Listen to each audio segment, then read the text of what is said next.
तू क्या है कर रही है? पांडरा रसा बना के रख, बाद में भरत की खिटखिट खिटखिट नहीं चाहिए क्या?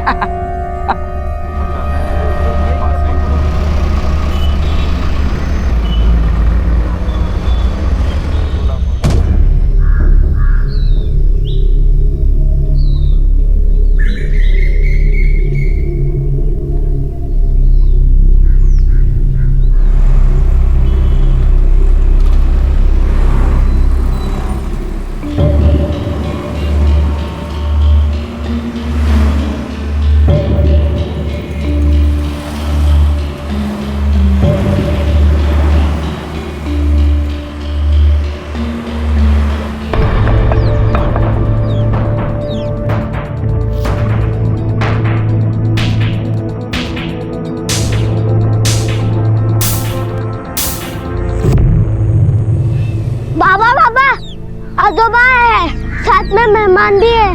अभी रिक्शा से उतरे, मैंने देखा।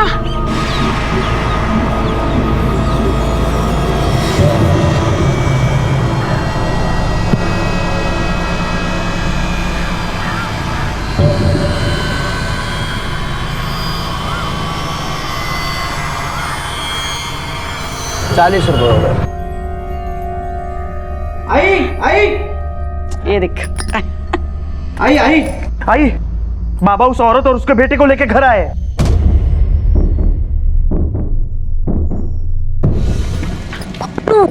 पीछे वाले दरवाजे से जा, बीवा आजोबा को बुला के ला जा। आई, अगर तुमने अपनी उस सौतन को आज अंदर लिया ना तो देखना लाशें गिरेंगी। आओ एक बार फिर से सोच लो, ऐसा घर में जाना ठीक होगा क्या? सब लोग क्या कहेंगे? मुझे बहुत डर लग रहा है। क्यों डर रही है तू? हाँ? अरे ये मेरा घर है, यहाँ मेरी बात कोई टालेगा नहीं।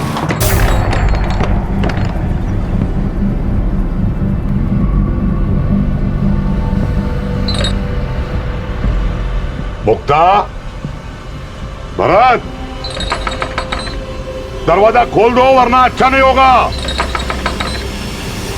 अरे तुझे किसने कहा दरवाजा खोलने के लिए? श्रीधर के कम था 50% का हिस्सेदार, ये और एक बार इस पकड़ के लाए। मेरी जान चली जाएगी ना तो भी मैं इसे घर में घुसने नहीं दूंगी। मुक्ता, मैं कह रहा हूं दरवाजा खोल दो वरना अच्छा नहीं होगा। मैं दरवाजा तोड़ दूंगा। अरे क्या लड़कियों जैसे खेल रहे हो? कुछ जान नहीं इसमें। नीचे गिरा उसको, गिरा, दबा उसको, दबा दबा। क्या खेल रहे हो तुम लोग? नीचे दबा उसको, दबा। तुम्हें क्या लगता है तुम लोग दरवाजा नहीं खोलोगे तो हम लोग के अंदर नहीं आएंगे क्या? बाबा जाने दो, हमें पता था ये लोग हमें अंदर नहीं आने देंगे। जाने दो ना, हम चले जाते हैं। आप आपकी तबीयत खराब करके मत लीजिए, मत चिल्लाइए। कहीं नहीं जाओगे तुम लोग, ये मेरा घर है, यहाँ सिर्फ मेरी मर्जी चलती है। देखता हूँ कैसे नहीं खोलते ये दरवाजा। खोलो!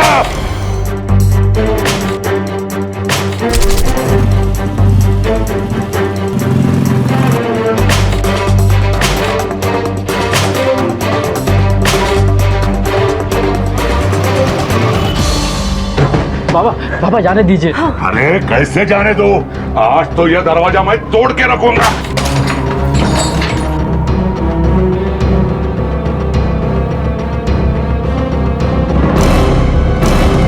बाबा, ये लोग हमारे घर में नहीं आ सकते। ये तेरा नहीं, ये मेरा घर है। यहाँ तू भी मेरी मर्जी से और ये भी मेरी मर्जी से। चल गा। नहीं नहीं, ऐसे नहीं जाने दूंगी। ऐसे कैसे जाओगे? चल, मैं बोल रहा हूँ, कोई नहीं रोकेगा मुझे। छोड़ मेरे को।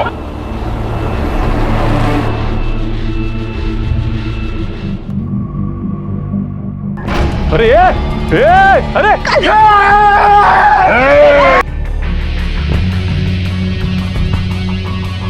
श्रीधर रुक जा, इससे मुसीबत और बढ़ेगी। नहीं काका, मैं आज इस झगड़े की जड़ को ही काट दूंगा। रुक जा भैरव, तू रुक्मिणी और रघु को लेकर अंदर जा, मैं संभालता हूँ इसे। चल चल चल, और सब लोग यही रखना, कोई आना नहीं। श्रीधर कुल्हाड़ी दे इधर, कुल्हाड़ी दे इधर, छोड़, पागल मत बन। देखो तुम लोग चिंता मत करो, मैं भैरव के साथ बात करता हूं, वो समझ जाएगा। नहीं काका, अगर वो समझते ना तो उनकी रकेल और नाजायज औलत को यहाँ नहीं लेके आते। उनको ना खुद की इज्जत की पड़ी है ना हमारी। चुप कर, गुस्से से बात और बढ़ेगी। इसके ऊपर हमें ठंडे दिमाग से सोचना नहीं सोचना है काका, नहीं सोचना है। मैं उन दोनों को यहाँ पे नहीं रहने दूंगा, मैं मार दूंगा उन दोनों को। ईंट पत्थर से खड़ी की गई 4 दीवारों से घर नहीं बनता, वो सिर्फ मकान होता, और उस मकान को घर बनाता है उसमें बसने वाला हंसता खेलता परिवार। एक ऐसा परिवार जो एक दूसरे से प्यार करता है, भरोसा करता है। कुछ समय पहले तक भैरव पहलवान के घर में यह सब था, लेकिन रुक्मणी और रघु को घर लाने के फैसले ने भैरव के घर की नींव को हिलाकर रख दिया था। प्यार और विश्वास की जगह नफरत और दुश्मनी ने ले ली थी। ऐसा लग रहा था कि मुक्ता और उसके बच्चे रुक्मणी और रघु को वहां से निकालने के लिए हर कोशिश करने को तैयार थे, और रुक्मणी को भी वहां पर रहने के लिए काफी कुछ बर्दाश्त करना पड़ रहा था।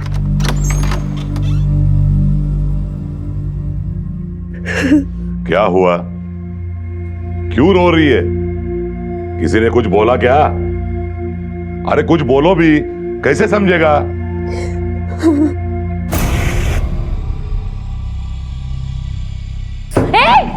क्या कर रही है? बाबा तुम्हें घर में लाए हैं, इसका मतलब ये नहीं कि तुम कहीं पर भी घुसो। रसोई घर से दूर रहना, हम लोगों से भी, समझी क्या? चल जा। मुझे भूख लगी है, कल रात से। तेरी औकात भी नहीं है यहाँ खाना खाने की। चल निकल बाहर, जा और खुद का इंतजाम कर। चल निकल। कुछ भी दे दो, चक्कर आ रही है मुझे भूख से।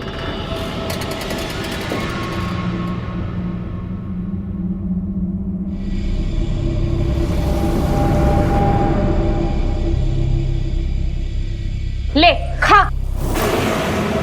ये तो बासी। हाँ तो पूरन पोली बना के खिलाती हूँ तुझे।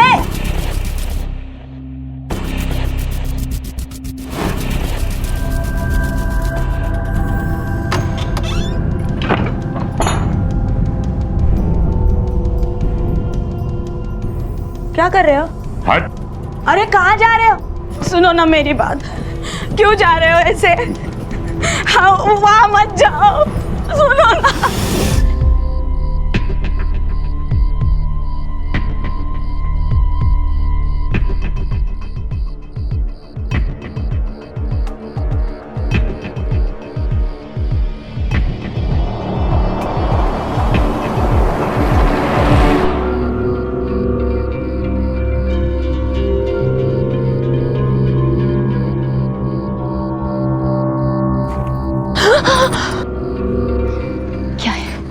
क्यों बुलाया तूने मुझे यहाँ? तुम लोग मेरे और मेरी आई के साथ जो कर रहे हो ना, अच्छा नहीं है। अरे इंसानों के संग ऐसा जानवर ऐसा बर्ताव करता है क्या कोई? अरे बर्ताव अच्छा नहीं तो चला जाना यहाँ से। क्यों आया तू यहाँ पे? तुझे मालूम नहीं था मैं यहाँ पे रह रही हूँ? अरे नहीं मालूम था, आई के कहने पे आया। अब समझ आ गया है ना? जा अपने आई को भी समझा दे, तुम दोनों का यहाँ ज्यादा दिन तक रहना ठीक नहीं है। मेरा देवर और पति तुम दोनों के टुकड़े करके इसी कुएं में डाल देगा, और किसी को कानो कान खबर तक नहीं मिलेगी, समझा?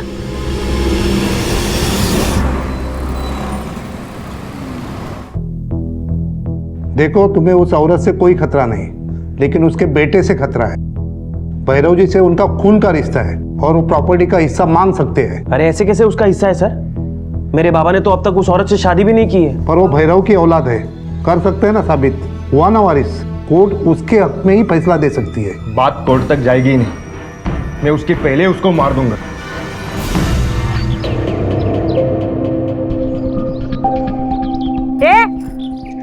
देख क्या रही है? कल रात को झूठा मूठा उनको रो के दिखाया तो मुझे छोड़ के तेरे पास आ गए। चल निकल, ये जो तेरे कपड़े हैं ना, तेरे कमरे में जाके सुखा। चल चल निकल। तेरी ऐसे हरकतों की वजह से वो तुझे छोड़ के मेरे पास आए होंगे। आई, इसकी हिम्मत तो देखो, कैसे बकवास कर रही है। हमारे ही घर में रह के हम ही पे भौंक रही है।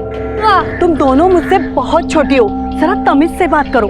मैं तेरे साथ बात ही क्यों करें? चल निकल, अभी कैसे निकल मेरे घर से। मैं कहीं नहीं जाऊंगी, वो मुझे यहाँ लेकर आया। और तुम होती कौन हो? मैं इस घर की मालकिन हूँ, उसकी बीवी हूँ, उसके 2 बच्चों की माँ हूँ। निकल। मैं भी उसकी बीवी हूँ, उसके बच्चे की माँ हूँ। अच्छा सुना, मुझे खुद की जैसे रखेल बना रही है। अभी दिखाती हूँ तुझे, पकड़ के रखो इसे।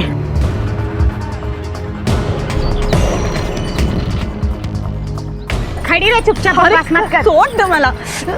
आली कशाला इकडे? ये क्या कर रही है? देख अभी। हाय क्या कर रही हो कपड़ों चुप रहे। अरे क्या कर रही? छोड़ मुझे। छोड़ो मुझे।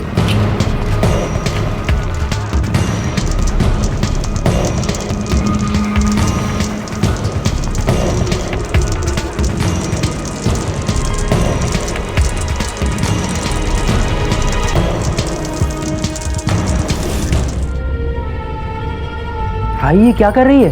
हम अब यहाँ नहीं रहेंगे। आई भागना बेवकूफी है। सुन आई मेरी बात सुन। अरे पण रघु, आई बात सुन मेरी। आई मैं वकील के पास गया था, उसने मुझे बताया कि अगर मेरा बाबा के साथ खून का रिश्ता है तो जितना हक इस प्रॉपर्टी पे भरत और श्रीधर का है उतना ही हक मेरा भी है। अब समझिए आई, ये लोग हमसे इतना डरते क्यों हैं? क्योंकि उनको भी ये बात मालूम है और मुझे मेरा हक तभी मिलेगा जब हमारा यहाँ कब्जा हो। अगर हम घर छोड़ के गए ना तो एक फूटी कौड़ी नहीं मिलेगी। अब देखना आई, मैं मेरा और तेरे अनादर का बदला कैसे लेता हूं इनसे। जान का खतरा होने के बावजूद भी रघु और रुक्मणी ने भैरव पहलवान का घर नहीं छोड़ा, क्योंकि अब वो जान चुके थे कि जायदाद में उनका भी हिस्सा है और अगर उन्होंने वो घर छोड़ दिया तो हो सकता है कि उन्हें वो हिस्सा ना मिले। भैरव के अलावा उन दोनों को वहां पर कोई नहीं देखना चाहता था। हालात बद से बदतर हो गए थे। झगड़े अब षड्यंत्र की शक्ल लेने लगे थे और फिर एक दिन एक ऐसी घटना घटी जिसके बारे में शायद किसी ने भी नहीं सोचा होगा।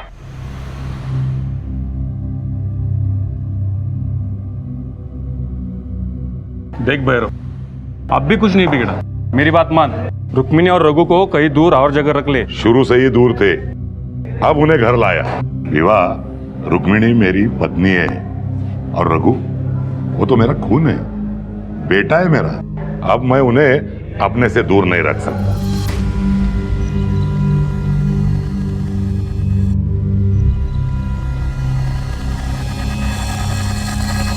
क्या तुझे दिख नहीं रहा है जो चल रहा है? अरे सब एक दूसरे के खून के प्यासे हो गए। तेरे इस खून के चक्कर में ना कभी किसी का खून ना बह जाए। बाबा बाबा बाबा, आई कल रात से गायब है। कहीं उन लोगों ने मेरी आई को। सबसे आखिरी बार किसने देखा था उन्हें? साहब वो रोज शाम को मंदिर जाती थी। कल भी मैंने उनको मंदिर जाते वक्त देखा, लेकिन उसके बाद तो नहीं देखा। कहाँ गई होगी, कोई अंदाजा? गई होगी काशी यात्रा पे। साहब झूठ बोल रहे हैं ये लोग। जब से बाबा हमें यहाँ लेके आए इन लोगों ने हमारा जीना आराम कर दिया है। अरे नहीं चाहिए हमें कुछ भी, मेरी आई वापस कर दो बस। साहब मुझे लगता है इन्होंने मेरी आई को मार दिया है। किस बिना पर ये इल्जाम लगा रहे हो तुम? क्या बात है? साहब 2 दिन पहले मैंने इनकी बातें सुनी थी। आई 10 दिन से ज्यादा हो गए उन लोग को यहाँ आए और ये लोग हैं कि जाने का नाम ही नहीं ले रहे। तुम जाने की बात कर रही हो, वो तो कुछ और ही सोच रहे हैं। क्या क्या सोच रहे हैं वो लोग? वकील से भी मिलकर आए हैं, रघु और उसकी माँ। आई दोनों सलाह कर रहे थे कि घर में कब्जा करके हिस्सा मांगेंगे और वकील ने कहा कि रघु भी वारिस है। उन दोनों को तो घर की धूल भी ना ले जाने दूं मैं। हिस्सा मांग के तो देखे, जहर दूंगी, दोनों को मार डालूंगी और पीछे वाले कुएं में फेंक दूंगी। सर, रुक्मिणी के बेटे रघु को परिवार पर शक है। उसका कहना है कि परिवार वालों ने उसे गायब किया। रुक्मिणी को गायब हुए अभी 2 दिन भी नहीं हुए हैं। हो सकता है कहीं चली गई हो किसी रिश्तेदार के पास। उसके फोन का स्टेटस क्या है? सर, फोन स्विच ऑफ आ रहा है। उसके फोन की लास्ट लोकेशन पता करो और उसकी फोटो आसपास के सारे पुलिस स्टेशन में भेज दो। Okay sir.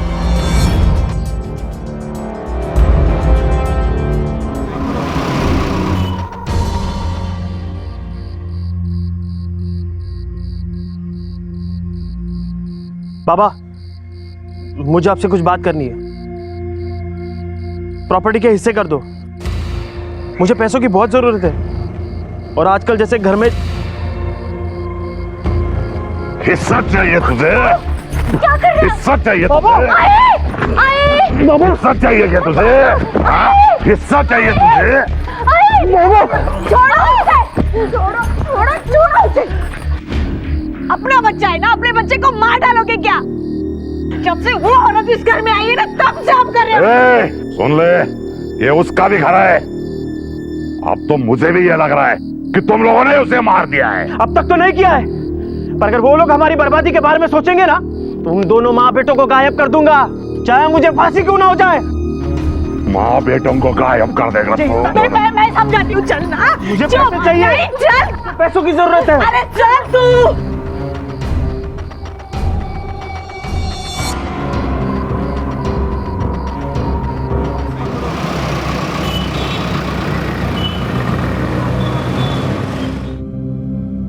चिंता मत कर, मैंने अपने पट्टों को रुक्मिणी को ढूंढने के काम पे लगाया है। पुलिस भी ढूंढ रही है, मिल जाएगी वो, जल्द मिल जाएगी। हाँ बोल। क्या?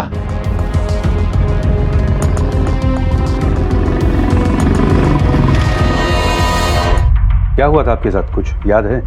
हाँ सब, उस दिन मैं मंदिर से वापस आ रही थी, मेरा फ़ोन बज गया। किसी ने मुझे फ़ोन पे बताया कि रघु का रंकाले के पास एक्सीडेंट हो गया है। मैंने उसे उसका नाम पूछा तो उसने नाम बिना बताए फ़ोन काट दिया। मैं बहुत डर गई थी साहब। मैं रंकाले की तरफ भागी। मैं वहाँ से जा ही रही थी कि रघु, रघु, रघु।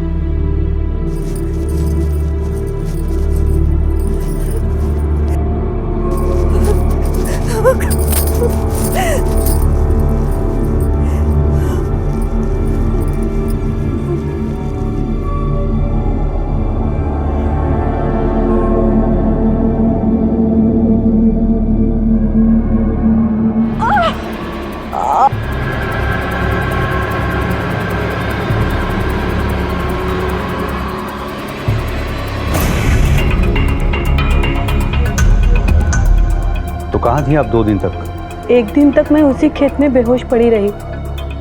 फिर अगले दिन उसी खेत के मजदूरों ने मुझे उठाया और अपने झोपड़ी में लेके गए। फिर वही लोग मुझे यहाँ लेकर आए। 2 दिनों तक आपने किसी को फ़ोन करने की कोशिश भी नहीं की, क्यों? साहब, उसी दिन से मेरा फ़ोन गायब था। मैं कैसे किसको फ़ोन करती साहब? फ़ोन का लास्ट लोकेशन पता किया? सर ये सच बोल रही है, क्योंकि जो लास्ट नंबर आया था वो स्टेशन के सामने वाले पीसीओ का नंबर था। हमने पूछताछ की पर 2 दिन पहले यहाँ से एक कॉल की गई थी। मुझे उसके सारे कॉल डिटेल्स चाहिए।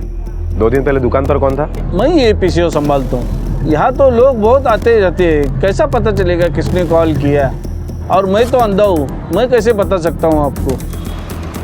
बुढ़ाड़े किसी ने जानबूझ के उसी दुकान से फ़ोन किया था जिसे पता था कि उस दुकान का मालिक उसे पहचान नहीं पाएगा। इसका मतलब है कि वो जो भी कोई है उसे इस इलाके की पूरी जानकारी है।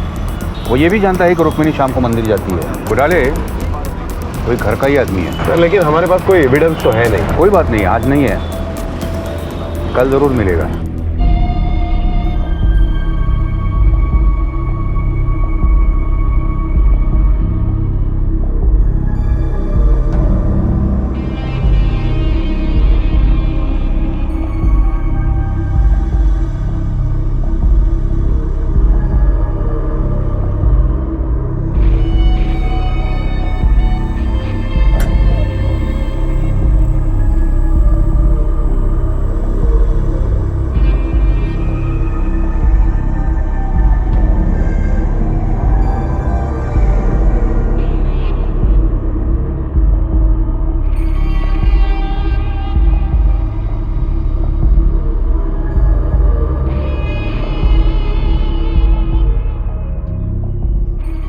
आजोबा, इससे क्या होगा? तेरी छोटी आजी को जिस भूत ने मारा ना, उसके लिए। मतलब बाबा के लिए? तेरे बाबा ने मारा है छोटी आजी को? हाँ। तुझे कैसे पता?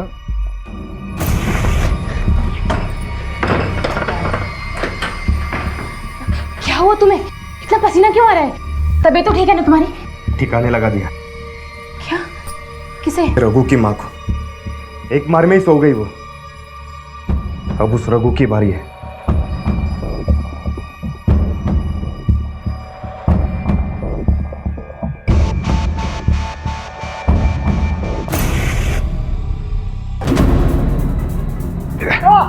इतनी चर्बी चढ़ी है ना तो मुझसे लड़ना। उठ उठ। क्या कर रहे हो? अरे छोड़ो उसे।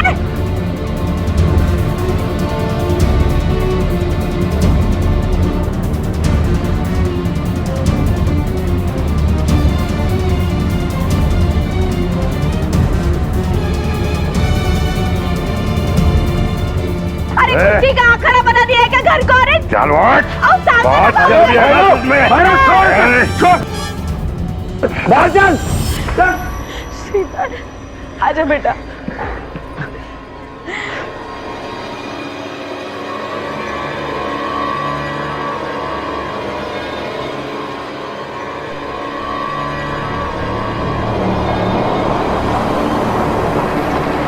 भैरव का घर अखाड़ा बन गया था। पहली बीवी और बेटे, दूसरी बीवी और बेटा, सब एक दूसरे के खून के प्यासे थे। रघु अपने अपमान के बदले के साथ साथ जायदाद में अपना हिस्सा भी लेना चाहता था, जो यहां से निकल जाने के बाद मिलना मुश्किल था। भैरव के लिए सभी अपने थे, लेकिन उसके ये अपने एक दूसरे की जान लेना चाहते थे।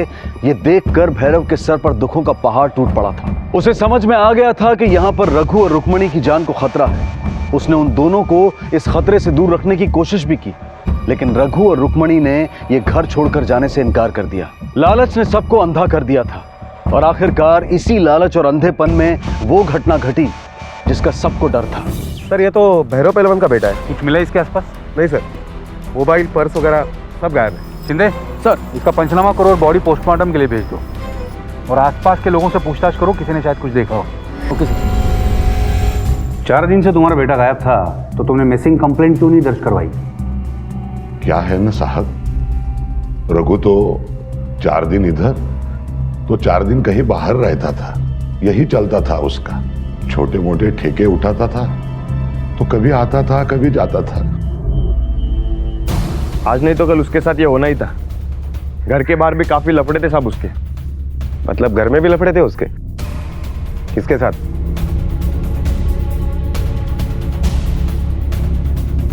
तुम्हारे मुताबिक वो लड़का कैसा था? गुंडा था वो, और उसके दोस्त लोग भी गुंडे थे। शायद किसी ने हाथ साफ किया होगा उस पर। मैं तो बाबा को हमेशा बोलता था उसको घर से निकाल दो। बड़ा ठेकेदार बने घूमता था वो। कहीं ऐसा तो नहीं कि तुमने उसके ऊपर हाथ साफ किया है? साहब ये क्या बोल रहे हो? मैं तो उस गुंडे से बात भी नहीं करता था। साहब झूठ बोल रहे हैं लोग। इन्होंने ही मारा है मेरे बच्चे को, पैसों के जायदाद के चक्कर में। इन लोगों ने मिलके मारा है मेरे बच्चे को। मार दिया है मेरे बेटे को साहब, मार दिया साहब। सर, रघु के पोस्टमार्टम के रिपोर्ट के मुताबिक रघु की मौत बॉडी मिलने के 4 दिन पहले ही हो चुकी थी, और 2 तारीख को 12 से 4 बजे के बीच में मौत हुई है सर। रघु के मोबाइल की कोई इन्फॉर्मेशन? नहीं सर, उसका मोबाइल 2 तारीख से बंद है, और रुक्मिणी का कहना है कि उसके घर वालों ने ही रघु का खून किया है। हाँ वो तो पता है। सारे घर वालों से पूछताछ करके पता करो कि 12 से 4 के बीच में कौन कहाँ था। Okay sir. हाँ सर, बरदा दुकान पे आते हैं, लेकिन सिरदर बाबू कभी नहीं आते। 2 तारीख को आए थे क्या? हाँ आए थे, और 2 बजे चले गए। बोल रहे थे कि वकील के पास जाना है। हाँ, वो मेरे पास कंसल्ट करने आता था, लेकिन 1 मिनट, डायरी देखनी पड़ेगी।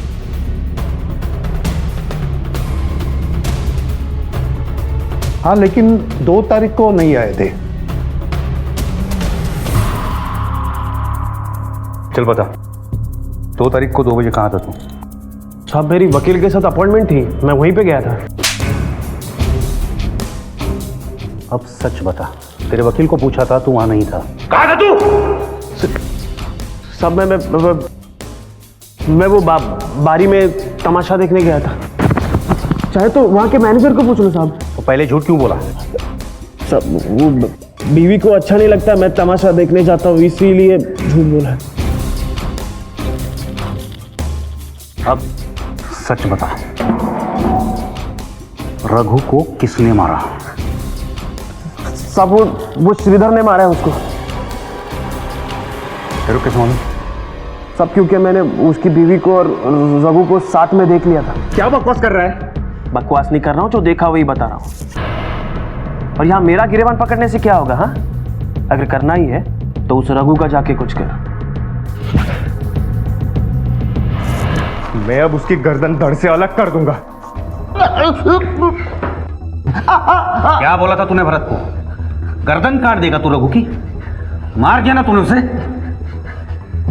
इस बात का दुख है कि मैंने उसे नहीं काट दिया, उसके पहले किसी और ने उसको मार दिया। सब मेरे घर पे मेरी बीवी के साथ वो तड़पा के मारने वाला था साहब। मैं उसको देख, खुद होके सच बताते नहीं तो अपने तरीके से निकालना हमें भी आता है। साहब सच बोल रहे हो साहब, सच में मैंने कुछ नहीं किया। अब मैं घर पे ही था साहब, आप तैयार किसी से भी पूछ लो। आपने मेरे पति को क्यों जेल में रखा हुआ है? छोड़ दीजिए उन्हें, उन्होंने रघु को नहीं मारा है। वो उस वक्त घर पे ही थे। बताया मैं, वो घर पे ही था, बबलू ने बताया मैं। लेकिन बबलू ने हमें कुछ और भी बताया। बाबा मेरे साथ खेल रहे थे, आई बाहर गई थी। तो बता कहाँ गई थी तू 2 से 4 के बीच में? देख, छुपाने का कोई फायदा नहीं है, हमें पता है कि तुम्हारे और रघु के बीच में क्या चल रहा है। बोल, कहाँ थी 2 से 4 के बीच में? साहब, हमारे बारे में मेरे पति को सब पता चल चुका था और उस रात जब मैं कमरे में गई तो वो बहुत गुस्सा करने लगे। मुझे बहुत मारा उन्होंने, चिल्लाने लगा मेरे ऊपर और उसने बोला कि वो रघु को मार डालेगा, नहीं छोड़ेगा। मैं बहुत डर गई थी। मैं उस दिन रघु से ही मिलने गई थी, ये कहने कि वो ये घर छोड़ दे। रघु, मैं मजाक नहीं कर रही हूँ, सच बोल रही हूँ। तू चला जा यहाँ से, वरना मेरा पति तुझे मार डालेगा। उसे सब कुछ पता चल चुका है मेरे और तेरे बारे में। हाँ, तो मैंने भी चूड़ियाँ नहीं पहन रखी है। अभी तो टाइम आया है मेरी और मेरी आई की जो बेइज्जती तुम लोगों ने की है उसका बदला लेने का। जाके बोल देना अपने पति को, डरता नहीं है उससे, समझी? रघु, रघु सुन तो, रघु। अब एक आखिरी सवाल, खेत में रुक्मिणी पे जो हमला हुआ था वो तुम्हारे पति ने ही किया था ना? पुलिस ने रुक्मिणी के केस के तार तो जोड़ लिए थे, लेकिन रघु के कत्ल की गुत्थी अब भी अनसुलझी थी। एक बात तो साफ थी कि अगर श्रीधर रुक्मिणी पर जानलेवा हमला कर सकता था तो वो रघु की जान भी ले सकता था, लेकिन कत्ल के समय श्रीधर अपने घर पर अपने बच्चे के साथ था। यह भी साबित हो चुका था कि भरत तमाशा देखने गया था और मालती घर के बाहर थी, लेकिन सिर्फ कुछ देर के लिए। मुक्ता घर पर थी, भैरव और भीवा अखाड़े में थे। तो फिर रघु को किसने मारा था? और उसी वक्त पुलिस को अचानक एक पुख्ता सुराग मिला। सर ये कुमार है, रघु का दोस्त।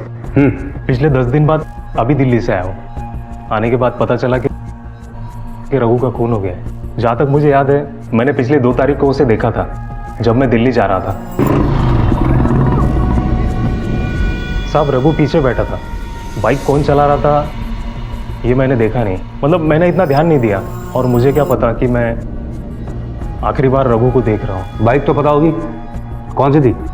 घर में सिर्फ एक ही मोटरसाइकिल है जो सुबह 11 बजे अखाड़े जाती है और शाम को 5 बजे घर वापस आती है, बस इतनी ही चलती है वो। और ये गाड़ी कौन चलाता है?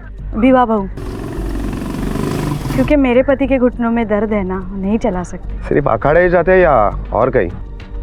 कभी लेट नहीं हुए 1-2 दिन आगे पीछे? नहीं, हाँ मतलब 2 हफ्ते पहले, हाँ 2 हफ्ते पहले ही वो शाम को 7 बजे वापस आए थे। सिर्फ भैरव पहलवान या भीवा भी? नहीं, दोनों। सिर्फ भीवा के अलावा ये गाड़ी और कोई चलाता है? तुम्हारे बेटे वगैरह? ये अपनी मोटरसाइकिल किसी और को चलाने नहीं देते, सिर्फ विवाह बहू। क्या वो भीवा पहलवान की गाड़ी यहाँ सर्विस के लिए आती है? हाँ साहब, व्यवस्था गाड़ी इधर ही सर्विसिंग करवाते हैं, महीने में 1 बार तो आती है। पिछले महीने आई थी? हाँ आए तो थे। किलोमीटर तो चेक किए होंगे ना? हाँ साहब। रजिस्टर दिखाओ। 1 मिनट साहब,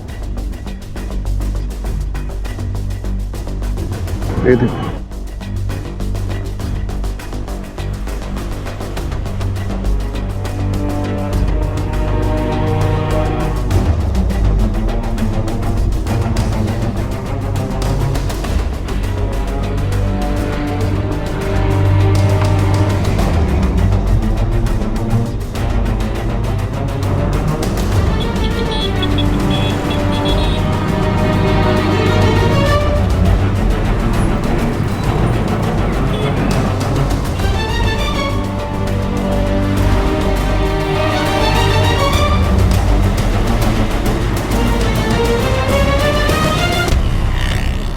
अखाड़े से घर की दूरी है 12 किलोमीटर और शनिवार रविवार को छोड़ के महीने के हर दिन वो अखाड़े जाता है।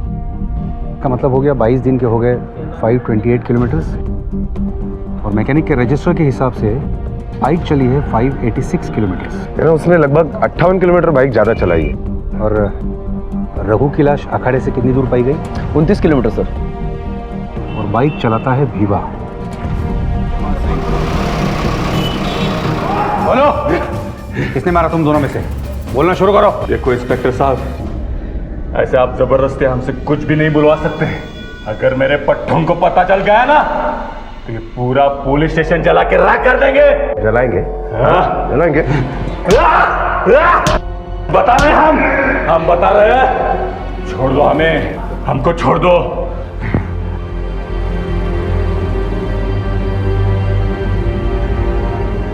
ये दादागिरी नहीं चलेगी, नहीं चलेगी, नहीं चलेगी। हमारे उस्ताद को छोड़ दो, छोड़ दो। क्या चल रहा है ये सब? अगर हमारे उस्ताद को आपने उंगली भी लगाई तो ये पुलिस स्टेशन जलाकर राख कर देंगे। देखो, आप लोग जो समझ रहे हो वैसा कुछ भी नहीं है। ये सिर्फ एक रूटीन पूछताछ है। अच्छा अनरे,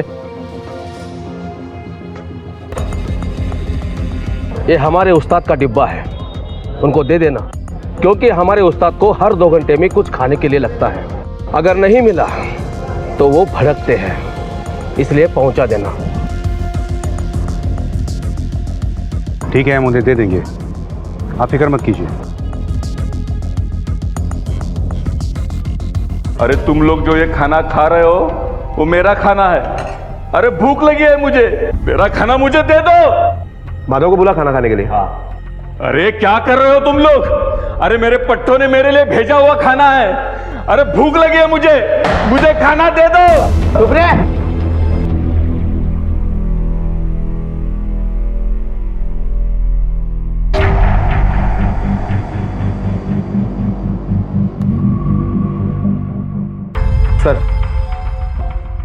सर 12 घंटे हो गए, दोनों को कुछ खाने को नहीं दिया है। भैरव अभी भी शांत है, लेकिन भीवा चिल्ला रहा है खाना खाने के लिए। चिल्लाने दे।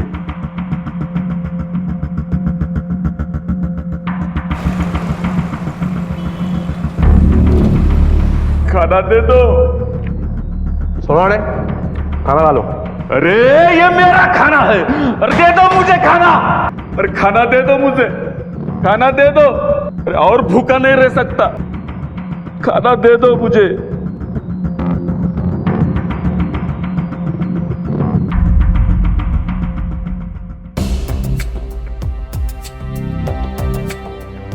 सर दोनों को भूखा रखे लगभग 24 घंटे हो गए।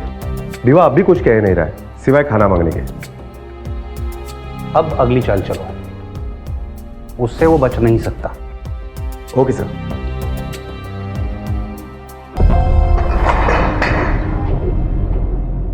चलो चलो बाहर चलो। भैरव जाओ, तुम्हें छोड़ देते हैं, तुम्हारी जमानत हो गई। क्या? अरे साहब उसे क्यों छोड़ रहे हो? मुझे क्यों यहाँ पे रखा है? मुझे भी छोड़ दो साहब। अरे उसके घर वाले हैं, उन्होंने जमानत दे दी, इसलिए छोड़ रहे हो उसे। तुम्हारा कौन है? तुम सुनो यहीं पर भूखे, और 2 दिन तक तुम्हें खाना नहीं मिलेगा। अरे भैरव कुछ खाएगा? अरे भैरव के लिए कुछ लेके आओ। अरे साहब मैं बता दो खून किसने किया है साहब, मुझे खाना दे दो। मैं बता दो खून किसने किया है साहब, मुझे खाना दे दो।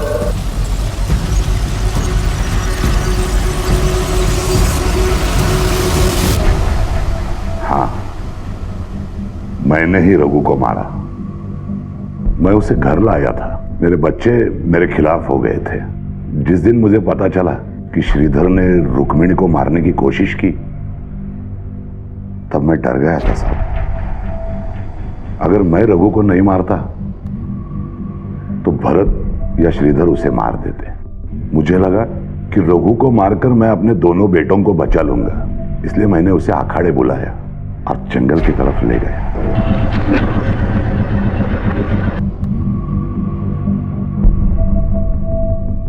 रघु। हाँ बाबा। वो देख जामुन का पेड़, डायबिटीज के लिए अच्छा होता है।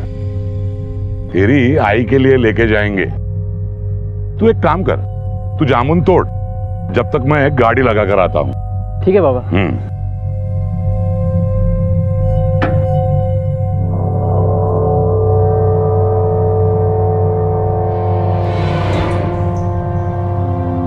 मैंने उसका पर्स और मोबाइल पास वाले नाले में फेंक दिया ताकि ये चोरी या लूटपाट का केस लगे, लेकिन भीवा ने मुझे उसे ले जाते देखा था,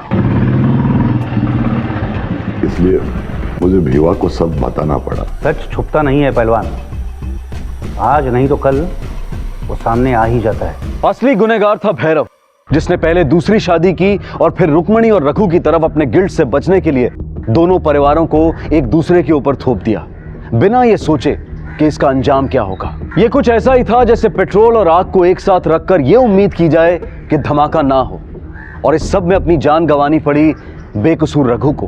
कहते हैं कि हकीकत कहानी से ज्यादा भयानक होती है। एक बाप ने अपने बेटे को मार दिया, लेकिन गलती किसकी थी?